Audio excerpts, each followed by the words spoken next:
doing? You're talking. Come over here. Hey, Akila. Aywa. Aywa. Maybe there's someone in the K900 because they're acting like they're really excited. No.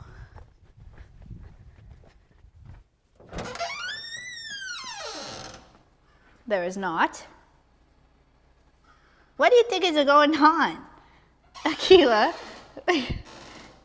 He's excited. What are you so excited for? You think I'm giving you snacks?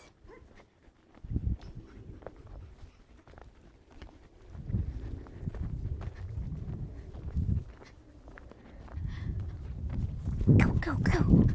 Go, go, go. Whoa!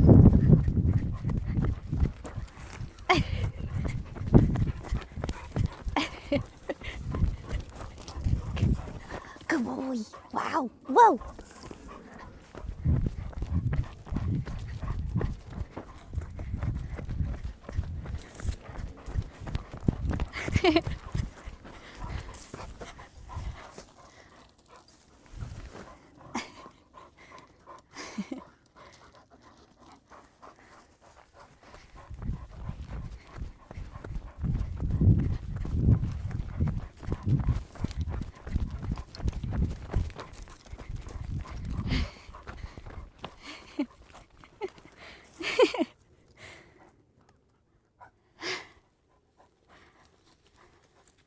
I'm tired. Let's see, maybe if I put the phone over here. Hi, Aywa.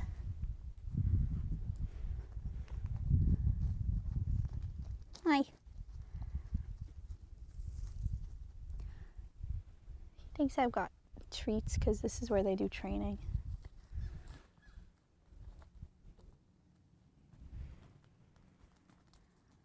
Two wolf dogs here. This is Akila. Akila was rescued. A private owner, purchased him and several other wolf dogs to breed them to sell wolf dogs as pets. And the problem with having wolf dogs as pets is people do it because they think it'll be cool for their dog to be part wolf, but what happens actually is that you breed animals that can never be released into the wild because they're part dog. So Akila is 40% Malamute, German Shepherd, and Husky. And so he can never be released into the wild because he has domestic dog in him. But he also can't be in someone's home because he's not like a dog because he's 60% gray wolf. So what people think is going to be a really cool pet ends up not being a cool pet, and then they end up getting euthanized, which is really sad. So this owner bought Akila and some other wolf dogs. We don't know what happened to the other ones, but he ended up leaving Akila in a pen, like an outdoor pen. And it was on this property that I guess he ran a business out of, but he didn't live there and nobody lived there. And so Akila was just alone for 2 whole years in this pen outside. And the neighbors would come over and feed him and like give him water and stuff like that. And the neighbors actually submitted for him to be rescued to a rescue network that Alveus is a part of. So we get like alerts kind of thing. And it was a bit of a trip to get him here, but eventually the neighbors actually purchased Akila in order for us to be able to rescue him. So shout out to Akila's neighbors for helping us with that because it was quite an ordeal. And then we went and picked him up and drove him back here to Alveus. And so that's how Akila is here.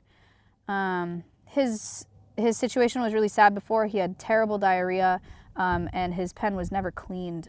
So it was just full of diarrhea. Like we were like slipping around in this pen trying to catch him. So it was really, really sad. And then Akila, or Aywa, the other one, she was at a roadside zoo. So a roadside zoo that had a bunch of USDA violations over the years. places like this, like Alveus, is regulated by U.S. Fish and Wildlife and Texas Department of Wildlife and the USDA. And so we have to meet standards for animal welfare. And there are people that come here and inspect our enclosures to make sure that we're reaching those standards. And this facility that AWA came from was not reaching those standards. And so they got a bunch of violations over the years from the USDA. And they did not have the resources that they needed to take care of the animals that they have. And so that's how AWA and timber came here, was from that roadside zoo. And they had AWA and timber behind the scenes at that zoo, so I think they were using them for breeding. What they were doing with those individuals, like, I'm not really sure. But yeah. Do they overheat easily? They have AC in that building I just went into a couple minutes ago. And then they also have a pond. So they go in the pond as well. Hi! Handsome?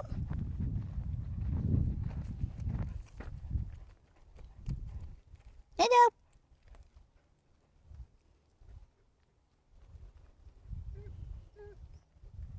But Alveus enclosures, we create them well over minimum standards, and we're really proud of them. Oh, this is the K900. This is their inside space. Ta-da! Wow. Amazing. There's AC in here and heating, but the AC is the more important part. Does it still smell like fox? Yes. It smells terrible. Very much smells like skunk, which is what the foxes smell like. Poopy butts. Yeah, so Akila, when he got here, had really bad diarrhea, and so it took a long time to figure out what helped with that diarrhea and what was the best for his stomach. Here's the poop chart. So we have a scale to keep a log of, no pun intended, of what kind of poop he's got. She said there are lamb lung treats in one of the wolf dog bins in the K900. So for Akila, it's only lamb that works with his tummy. So I'll get a couple of these. Yum. Treats. Just a couple treats. I got some treats. Oh, there you are. Would you like some treats? Look at this. Whoa, yum. Hey, what treat? Do you want? She's like, I don't know. She said, I don't know. Let's go over to the training spot and I'll give you these treats. Oh, wow. 5 cents, 1,234 so brave. For 53 months. Yum. Happy holidays, everybody. Snackage. Hey, what? For Awa. Whoop. Here you go. Good job, Brave.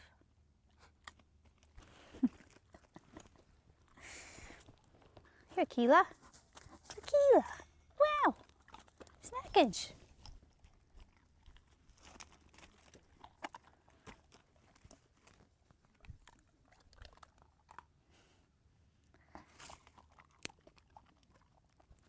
Snackage. Uh-oh. Girl, you were feeding wolf dogs at the sanctuary. You found it. I'm sure you have a lot of pinch me moments, but this is so cool. Yeah. Yeah.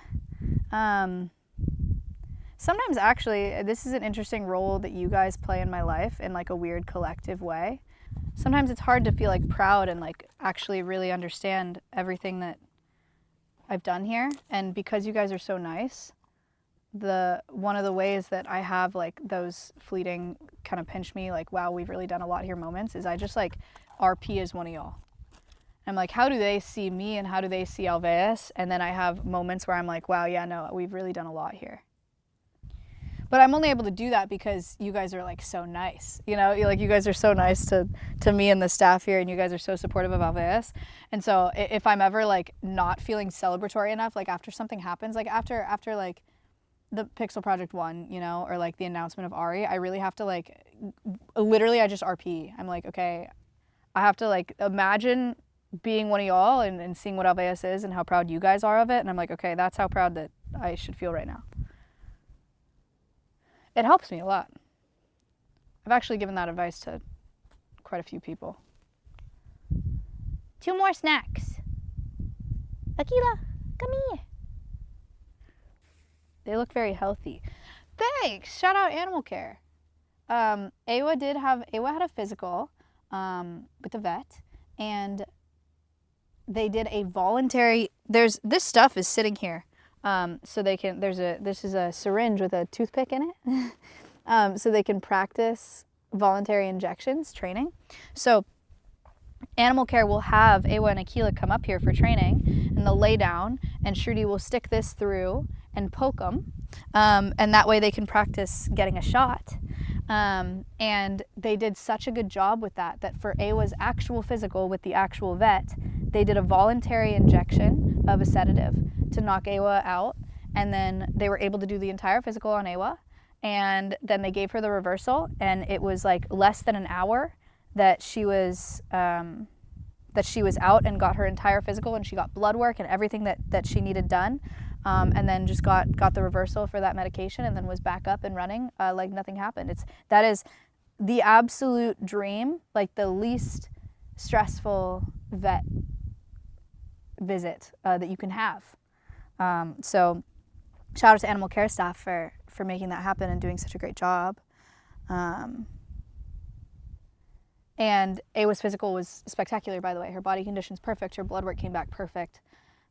She's super, super healthy, like as good as she can get. So we're very excited about that.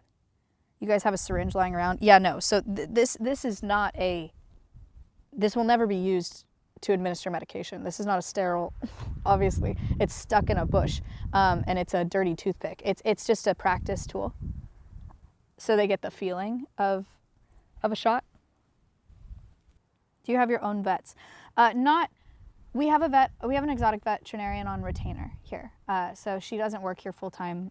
She's not here all the time, but she comes out here to treat our animals, and we're trying to get into a swing of her coming out here. Eventually, I think we'd like for her to be here once a month. Is veterinary care for non-pets a lot more expensive? Yes. Yeah. And that's another thing that people don't realize when they get exotic pets. One of those things is that it's much more expensive to have a vet that treats exotic animals, way more expensive than like a vet that does dogs and cats. And also, a lot of vets will not see anything except for a dog and cat, including like ferrets. It took me a really long time to find a vet that would treat a ferret. And when Stompy swallowed that ring, I must have called 25 vets. And none of them would see an emu because they would only see dogs and cats. So even in an emergency situation, like, people don't think about that. I don't know if they're going to come back. And I've got these 2 little tiny pieces. But that was really awesome.